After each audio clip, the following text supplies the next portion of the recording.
Fala aí, galera, sejam todos muito bem-vindos a mais uma aula de história. A galera aí do 8º ano, nós vamos hoje falar sobre o capítulo 21. Nós vamos falar sobre o período regencial, tá bom? Então, eu peço a vocês que deem um like no vídeo e vamos para a aula, tá bom? Falar sobre o período regencial quer dizer o seguinte: o período regencial é o período onde o Brasil foi governado por regente, porque Dom Pedro I ele abdicou do trono em detrimento aí do seu filho, né? Para que seu filho assumisse, mas o seu filho ainda era uma criança quando Dom Pedro foi embora para Portugal para disputar o trono português com o seu irmão. E aí o que aconteceu? Nesse ponto ficou aí combinado, né, segundo a Constituição, que o Brasil seria governado por regentes. Esses regentes, eles passaram a ficar a governar o Brasil, só que esse período foi um período marcado por muitas mudanças, muitas transformações, crises no Brasil, que nós vamos ver mais à frente, tá bom? Primeiro nós temos que entender que havia, durante esse período regencial, uma grande instabilidade política, várias agitações internas que aconteceram nesse período. Primeiro, dividindo aí, né, esse período aí entre as regências, no nosso livro, né, vem mostrando o seguinte, na nossa apostila: a regência trina provisória, que vai de abril a julho de 31, a regência trina permanente, que vai de 31 a 34, que é o período que nós chamamos de avanço liberal, tá? A regência una, do Padre Feijó, tá? De 1835 a 1837, e também a regência una de Araújo Lima, que vai de 37 a 40, que foi o último regente, onde nós encontramos o que nós chamamos de regresso conservador, beleza? A regência provisória, que vai de abril a julho, né, de 1831, se reflete os interesses dos grupos mais importantes. Francisco de Lima, né, que representava o exército, né, Carneiro Campos, que representava o grupo conservador, e Nicolau Pereira, que representava os liberais. Buscaram estabelecer a paz interna, a anistia aos revoltosos, né, daquele período lá de Dom Pedro I, a suspensão provisória do poder do moderador, a proibição de criar novos impostos, proibição de dissolver a Câmara de Deputados e também uma eleição de uma regência permanente, tá? Então, esse período, tá, foi marcado aí na regência provisória, foi marcada por essas alterações. Alterações essas de corrigir algumas questões que ficaram na Constituição, onde dava muitos poderes ao imperador, e de centralizar ao máximo do poder central do Império, beleza? Então, vamos lá. Na regência trina permanente, tá? Durante a regência trina permanente, que vai de 31 a 34, Brigadeiro Francisco de Lima e Silva, João Braulio Muniz, que representava o norte também, e José da Costa Carvalho, que representava o sul, tá? Na primeira regência nós temos a criação da Guarda Nacional, né, que com o objetivo aí de pacificar esses movimentos que estavam acontecendo no Brasil, tá? A redução do Exército e da Marinha. Nós temos também o comando dos coronéis, né, patente vinda aí da elite entre os chamados cidadãos ativos e eleitores. Os coronéis, que eram líderes, ou que a gente chama assim, os grandes fazendeiros, os grandes proprietários de terras de pequenas áreas, né, de áreas espalhadas pelo Brasil e pelas zonas rurais, tá? Onde nós tínhamos aí os currais políticos e tudo mais, mas a gente vai ver isso mais para frente. Então, tem aí o comando dos coronéis, que passa a ser uma patente, né, de cidadão, de pessoa que pudesse tomar conta de algumas áreas. Também a defesa dos interesses pessoais dos grandes fazendeiros, que foi uma atribuição muito utilizada nesse período. Também nós temos o que? A criação do Código Processual Civil, Criminal, perdão. Código Processual Criminal, que é em novembro de 1832, tá? Foi estabelecido a autoridade jurídica e policial nos municípios, aos juízes de paz eleitos entre grandes proprietários também, também se destacou aí por isso, tá? O ato adicional de 1834, onde aconteceu uma grande reforma constitucional com o objetivo de conciliação entre os moderadores e exaltados. A Assembleia Legislativa, nós temos que explicar também, né, sobre a Assembleia Legislativa Provisória, a Assembleia Legislativa nas províncias, onde deputados estaduais eram eleitos, tá? Também na capital, a capital nomeava os presidentes das províncias. E também nós temos a substituição da regência trina por uma regência una, tá? E também a substituição do Conselho de Estado, mantendo-se, porém, aí o poder moderador. A regência permanente tinha como objetivo consolidar aí o maior interesse da elite dominante, utilizando sempre a repressão policial, a perseguição violenta e também aos liberais exaltados.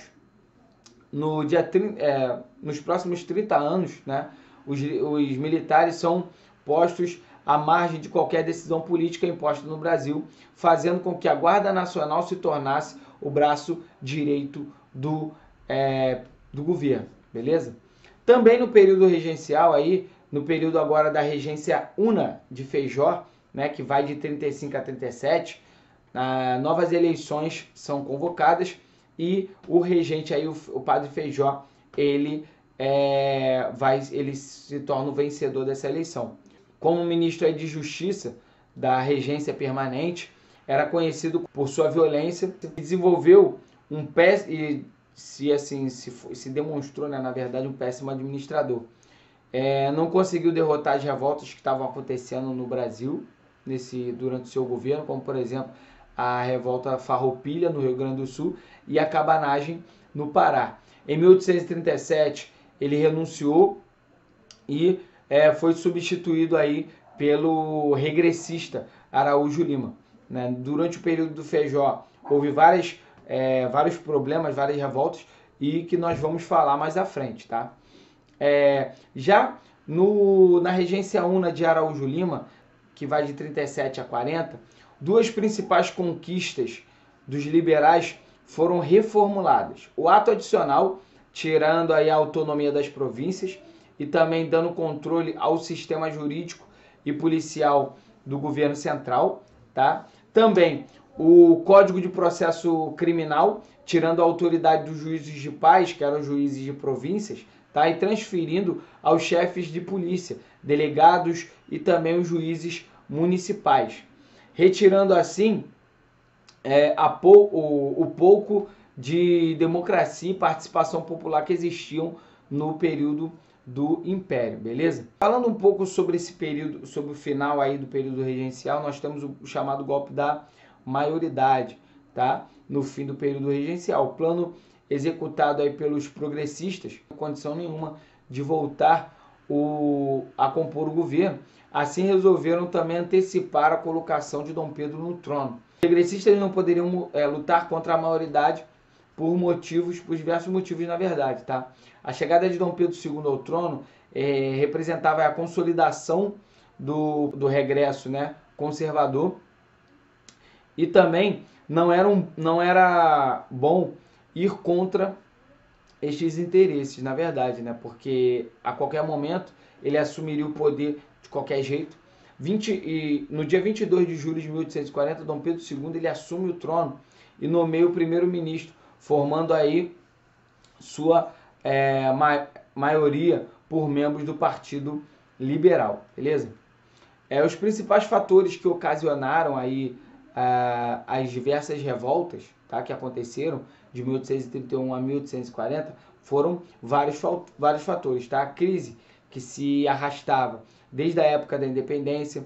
Nós temos também a excessiva centralização do poder administrativo do Império, as péssimas condições de vida da esmagadora maioria da população brasileira. Tá? Então nós temos aí vários movimentos, como por exemplo o Levante do Rio de Janeiro, a Cabanagem no Pará, a Farroupilha no Rio Grande do Sul e Santa Catarina, também a Sabinada na Bahia e a Balaiada no Maranhão. Tá? Então nós temos vários movimentos. Aqui eu vou falar alguns aqui para vocês vocês tenham basicamente aí um pouco do conhecimento de cada um. Tá? Então, por exemplo, a Cabanagem, que foi no Pará, que foi de 1835 a 1840, tinha como principal causa as péssimas condições de vida dos índios e negros mestiços e também negros libertos. Também eles criticavam muito o monopólio político e econômico da aristocracia rural. Tá? A base social desse movimento era de homens pobres, livres e também caráter popular. Também tinha um projeto político, tá? De república, federalismo e democracia. O voto universal e também o foco de poder era Belém. Tá? O objetivo deles era trabalhar em cima da cidade de Belém. A importância histórica, né, que nós podemos destacar desse movimento, que foi o primeiro movimento popular a tomar o poder durante esse período. Tá? E o desfecho dele foi a morte e a repressão regencial, prisão e execução também das lideranças políticas. O cachorro aí tá brabo. Nós temos também a Revolução Farroupilha, né, que as causas foi o aumento das taxas sobre o charque, né, e o aumento de impostos, que era exorbitante. Houve também um forte sentimento aí de autonomia, né, desse local, e eles queriam uma emancipação, uma separação total da colônia. Tá? Falando sobre a base social desse movimento Farroupilha, eram baseadas em estancieiros, pessoas de origem rural e grupos populares também. A ideia deles era uma república, o federalismo e também a separação do poder central do Brasil. Esse movimento teve foco lá no Rio Grande do Sul e Santa Catarina. A importância dele foi porque foi a mais longa revolta que existiu na história do Brasil. O acordo, né, ele teve um desfecho, né, de acordo, de um acordo que foi fechado entre os revoltosos e também o governo brasileiro, tá? De incorporação dos oficiais farroupilhas ao exército brasileiro e a redução das taxas sobre os produtos do charque gaúcho. Tá? A Sabinada, na Bahia, teve um estilo aí político, né, de restauração das decisões políticas da aristocracia rural. Teve como base social, né, as camadas médias urbanas, beleza? Bem como também o projeto político deles era a maioridade e a ampliação da participação política desses grupos. Tá? A importância histórica foi o mais importante movimento social em defesa da monarquia, beleza? E também o desfecho foi uma grande repressão feita aí pelo tá? Do período regencial. Isso aí. E por último, falando aí sobre a balaiada no Maranhão, as causas era a exploração das propriedades, né, da terra, né, era a grande exploração dos pobres que viviam nas terras do Maranhão. E também a grande pobreza que existia ali, a grande miséria. E, na verdade, nos dias de hoje não mudou muita coisa, né? Continua a mesma coisa. Grupos, a base social dessa disputa, né, dessa luta que existiu ali, foram os grupos populares e artesãos, pequenos proprietários de escravos e também negros livres, né, que faziam parte ali da população. A república, eles queriam uma república, um federalismo e uma reforma agrária, tá bom? Uma redistribuição de terras. E, por fim, a importância histórica está baseada porque houve uma grande importância na luta que aconteceu nesse movimento, porque houve aí a expressão do conflito social entre proprietários e não proprietários de terra. Houve uma disputa aí de luta entre esses dois grupos, tá? E o desfecho foi a morte e repressão imperial, beleza? Então, esses foram as ações que aconteceram durante os principais movimentos, que foi a cabanagem, a Revolução Farroupilha, Sabinada e também a Balaiada, beleza? Galera, ficamos por aqui. Eu já passei para vocês as atividades, foram para casa de vocês, beleza? Então, é só vocês fazerem, assistem esse vídeo quantas vezes for necessário, deixem um like e também um comentário aí, tá bom? Um grande abraço, galera. Fiquem com Deus e tchau.